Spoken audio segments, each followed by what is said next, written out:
থরে থরে সাজানো এক একটি বিশাল ওজনের মাছ, যার কোনোটা 10,000 আবার কোনোটার দাম হাঁকা হচ্ছে লাখ টাকার উপরে। গাজীপুরের কালীগঞ্জ উপজেলার বিনিরাইলে প্রতিবছর মাঘের প্রথম দিন বসে ঐতিহ্যবাহী মাছের মেলা, দেশজুড়ে পরিচিত জামাই মেলা নামে। মূল আকর্ষণ জামাইদের বড় মাছ কেনার প্রতিযোগিতা। সেই মাছ কিনে নিয়ে যান শ্বশুরবাড়িতে।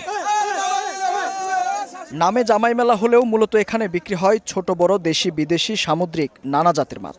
মেলা উপলক্ষে মঙ্গলবার সকাল থেকেই সহস্রাধিক দোকানে মাছের পসরা সাজিয়ে বসেছেন মাছ বিক্রেতারা। চট্টগ্রাম, কিশোরগঞ্জ সহ বিভিন্ন স্থান থেকে এসেছেন ব্যবসায়ীরা। সামুদ্রিক চিতল, বাঘাইর, আইর, বোয়াল, কালীবাউস, শাপলা মাছের পাশাপাশি স্থান পেয়েছে নানা রকমের দেশি মাছও। বড় আকারের মাছ ঘিরে জটলা বেশি ক্রেতাদের।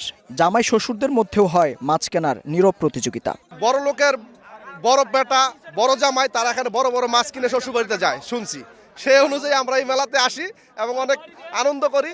ব্যবসা বড় কথা না, মানে একটা আনন্দ পাই এই মেলাতে মাছ নিয়ে আসলে, সেটা আমরা একটা উপলব্ধি করি সবাই। আইর মাছ, চিতল মাছ, তারপরে বাগাইর মাছ, বল মাছ, তারপরে পাঙ্গাস আছে, কাতল আছে, রুই মাছ আছে, তারপর মহাশৈল আছে, ব্রিগেড আছে। চিতল, কাতল, বোয়াল সহ অসংখ্য দেশি মাছ, স্থানীয় দেশি যে মাছগুলো আছে এগুলো সবই এই মেলায় আসছে। এবার মেলাকে ঘিরে এলাকায় উৎসবের আমেজ।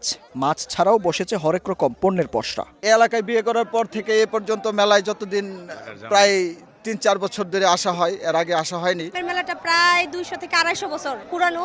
প্রতি বছর পৌষ মাসের শেষ দিনে এই মেলাটা হয়। আয়োজকরা বলছেন প্রতি বছর মেলায় অন্তত 2 কোটি টাকারও বেশি মাছ বেচাকেনা হয়। মেহেদী হাসান, সময় সংবাদ, গাজীপুর।